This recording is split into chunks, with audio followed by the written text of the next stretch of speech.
Next, it's my great pleasure to introduce Glenn and Kiriana. They are from the Cowan School. I recently had the opportunity to visit that school and was really impressed.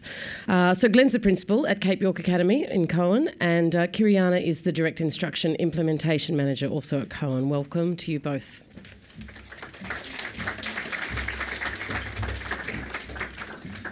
Thank you, Rachel. It's a pleasure for Kiriana and I to be here tonight. So while we're waiting, just a little bit of a context about the school we're from. So Cowan is part of the Cape York Academy. We have a student population of 55 students, and we're located about 7 hours north of Cairns. Our school has an Indigenous population of 98%. And as spoken by our founder, Noel Pearson, our vision is that our students will achieve their full potential, talent and creativity, and have the confidence and capacity for hard work so they can orbit between two worlds and enjoy the best of both. The Academy's program incorporates 5 distinct but related learning domains: childhood, class, club, culture and community. Our journey with the Academy began in 2011 when we naively applied for the PE positions that had been advertised for the new club and culture programs in Aurukun and Cowan. However, unfortunately, after talking to EQ, we discovered that they were not commutable and we thought the opportunity had been lost. However, then in late January, we received a call to say that Hopevale had joined the Academy and needed 2 teachers. 2 weeks later, we were on a plane and making our way up to far north Queensland. We arrived knowing that we were entering at the grassroots, that educational change was about to occur, but until we lived it, we had no true understanding of what that would look like or how big that journey was going to be. I will always remember my first day. We were picked up from Cooktown and drove to where felt like the middle of nowhere on what was then a mainly dirt road. We arrived at school as the morning bell was ringing. I was handed a stack of DI books and my class list, and off I went. 2 boys came up to me and they said, "Show me your list, miss." I humbly showed it to them and they said, "Great, we're in your class. The rest of the boys are on the roof. Come with us." It was at that point that I realised I had no idea what I had just gotten myself into. Beginning my first lesson with a group of 15 year 6 and 7 boys that had the week before been placement tested at a prep reading level, it became abundantly clear that the education that I had personally received was a privilege that was not being extended to everyone. That night, Glenn and I sat together and reflected on the momentous journey of which we had just embarked. I had read about closing the gap. I had heard of the low literacy and numeracy levels across the country, but the reality was that as a receiver of a great mainstream private school education, I had also become naive to how widely disparate education in this country was. To say that the beginning was tough is an understatement.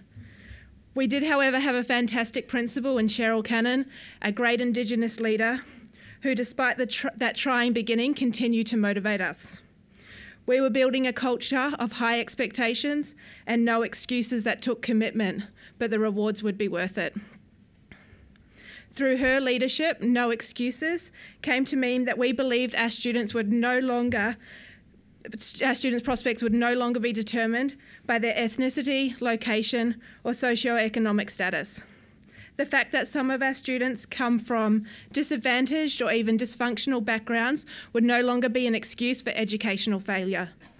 To show the community that we were here to change the outcomes of our students, this No Excuses code of behaviour became clearly visible within our schools. Through the use of direct instruction and explicit instruction, we recognised that a disciplined environment increases learning time, and we were committed to reinforcing that children must work hard as there are no shortcuts to learning. When we started with the Academy, direct instruction had just been implemented in Hopevale.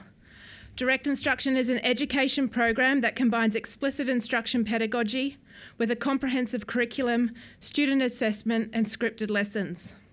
Students are taught carefully sequenced and highly structured lessons and are required to master each lesson before advancing on to the next. This ensures that no child is left behind and more advanced students can be accelerated. The program covers literacy and numeracy and aligns to the Australian curriculum. We had read about the major features and benefits before embarking on this journey.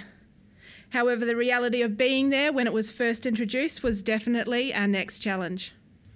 Not only were we in this completely foreign place and coping with the culture shock of living remote, we were dealing with what on the surface appeared to be a completely foreign curriculum. I hated it. I didn't know how to teach it properly, and I was struggling with the ideology. I had this group of boys that was so far behind and so disengaged, and I did not believe that this was going to be the curriculum that after 6 years of schooling hooked them into learning. I was wrong. We were lucky to be very supported with leadership and coaching, and after a couple of weeks I was receiving coaching from a very experienced DI mentor and expressed my concerns to her about the program. She said to me that it was okay to feel like that, but asked that I teach the program with fidelity until the end of the term, and if I didn't see results, then I would prove her wrong and that would be okay. I thought, I can do that, I can prove you wrong. So that's what I did. It wasn't easy. These students had never been engaged in the classroom before. I had daily battles, parent meetings, and the lunchtimes. I still remember the Wednesday of the third week of term 2 when I walked into the staff room and everyone cheered. It was my first lunch break that I had since I started, but also marked the last time that I would regularly lose my lunch. I was hooked on this journey. I watched as this group of boys who couldn't so much as write their name and who knew every trick in the book on how to get out of work become engaged in reading. I was witness to the boys demanding we get through our lessons. They were voluntarily picking up reading books. They had their heads down and looking into their eyes. I couldn't believe these were the same boys that I coaxed down from the roof not that many weeks before. It's very easy to blame the teachers when you're at a school where the students are so far behind. However, we came into a school that had great teachers and who have continued to be amazing mentors to us as we've progressed our careers. The problem wasn't the teachers. It was the teaching and the delivery of the curriculum, combined with significant turnover of teachers. This lack of continuity in staffing and programming was what was ultimately holding our students back. It was an exciting time because what was happening in my classroom was happening across the school. Students were in class, teachers who had been teaching these students for years were finally finding success, and you could feel the energy in the school. It was invigorating. We could have rested there. Things were going well. Everyone was happy. However, there was a real sense of urgency with what we needed to do to change the educational outcomes for our students. Professor John Hattie, Director of the Melbourne Education Research Institute, highlighted the Academy's success. For years 3 to 5, there had been greater than the Australian average growth, 181% greater in reading and numeracy and 98% greater in writing. This was the good news. The program was truly making a difference, but the sobering news was that the students had to make up 3+ years' growth in 1 year to catch up. We celebrated the small wins. However, we were a poor school, and it wasn't enough to say that things were going well. We wanted to get to fair and then to good and onwards. We continued to accelerate our success by introducing the 8 cycles of school practice and by remaining committed to ensuring that learning time was protected. So it is this journey that saw us move to Cowan campus, who are going through a mirror image of the success we were achieving in Hopevale, to continue our journey from fair to good. As you can see, Cowan started where Hopevale was, with only 1 student on grade level in 2011. However, what these graphs don't show is that in the background, the students had been rapidly catching up. By 2014, they were no longer 5-6 years behind their peers. They were catching up and they were only 1 to 3 years behind. As it stands right now in Cowan, with a cohort of 55 students, we currently have in reading 9 students working above grade level and 30 working in their current grade level program. And in maths, we have 12 students working above grade level and 32 working in their current grade level program. Cowan has somewhat of a transient population, and given our recent success, it only highlights the disparities in education when students now come to our school for short-term and are significantly behind the students that have been at Cowan since prep. So these are just some of our NAPLAN trends. As the graphs show, the longitudinal trend results show steady improvement in Cowan. This year, our Year 3 cohort of 5 students achieved strong results with 8 results in the upper 2 bands and excellence improvements in mean scale scores for reading, writing, spelling, and grammar and punctuation. However, we were especially proud of our Year 5 cohort at Cowan, who has more than doubled the Australian average growth in reading, writing, and numeracy, improving strongly since being tested as Year 3s in 2014.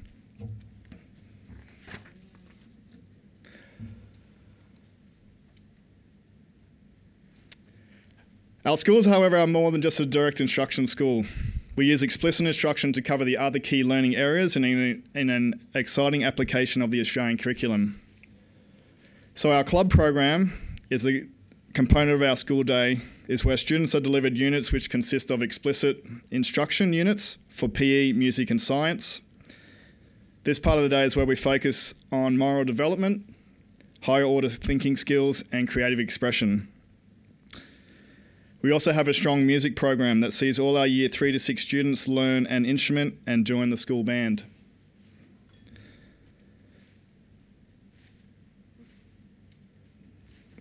So our culture curriculum is written using explicit directed instruction pedagogy and integrates the above listed ACARA subjects, along with the incorporation of local culture delivered by local members. The curriculum is organised into 4 themes, delivered over the 4 school terms. The intent of our culture curriculum is to meet CYA's vision to realise the right of every child to speak and be literate in their ancestral languages, and to enable every child to be successfully bicultural, so they may walk with confidence between 2 worlds. The curriculum draws on the standards identified in each of the included learning areas of the Australian curriculum. Of equal focus is that the learning episodes deliver content that reflects an Indigenous perspective. The great thing about our culture program is that it is giving the students the opportunity through partnerships with local clan groups and ranger groups to go to traditional homelands for culture camps and engross themselves in learning cultural ways, traditions, stories, and most importantly, conservation and sustainability skills to one day take over and be able to pass on that knowledge to the next generation. Our explicit direct instruction lessons are well-crafted, well-taught lessons that assist teachers to deliver effective instruction that significantly lifts student achievement. So as you can see here, we have an example of one of our EDI lessons, and it's designed at a foundation or prep level about kinship. Along the side there, you can see it clearly identifies the learning objectives, gives you the vocabulary content to help students understand those difficult words and ways for students to make connections to their everyday life.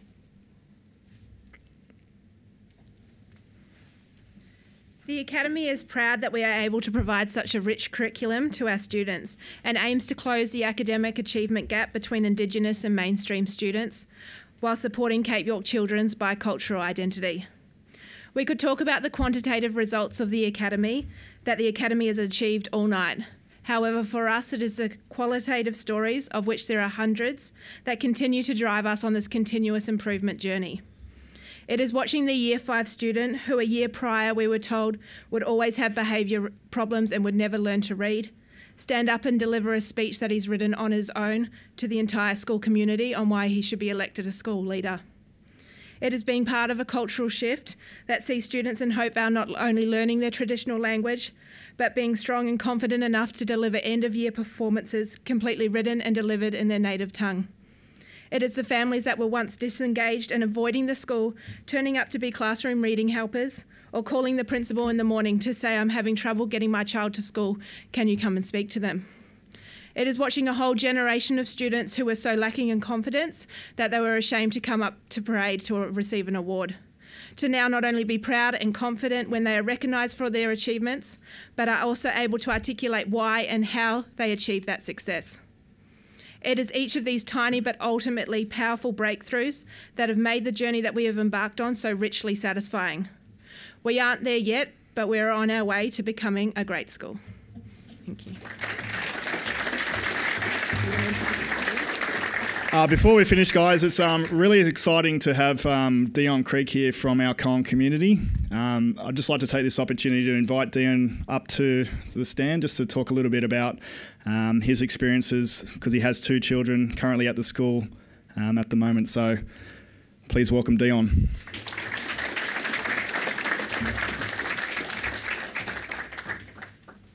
Thank you, Glenn. Kind introductions. I'm from Coen. I grew up in Coen. We often talk about this gap, closing the gap. Well, the gap from Coen Primary School for me to St. Augustine's in Cairns was like that. Direct instructions has helped improve that gap. I have nephews and nieces at Morris and Stuart Holmes in Brisbane, and the transition from Coen Primary School to high school is almost seamless. I'm an activist first and foremost, and I come from a long line of activists, and our job is to ensure that the show moves forward. Without programs and curriculums like direct instructions, we won't be moving the show forward. You know, I'm torn on what's happening in Aurukun. Our children aren't being educated, and they're being deprived of an education that they truly need. You know, we're privileged in Coen that our children are being educated, and there's a pathway that leads from primary school Coen to Morris Dashgrove and to Melbourne University, or any university in this country. You know, I want to acknowledge some of our champions. You know, we had many champions that have championed our causes for land rights and for education. We have 2 sitting here now, Glenn and Kerry, but also Bernie. I want to give Bernie some acknowledgement. You know, Bernie's been heading up the Good to Great Schools program for many years now, since it's founded. And, you know, this is a woman that wakes up every morning wanting to educate our children. And I don't think she gets enough credit for the hard work she's done over the last decade. So I want to acknowledge Bernie.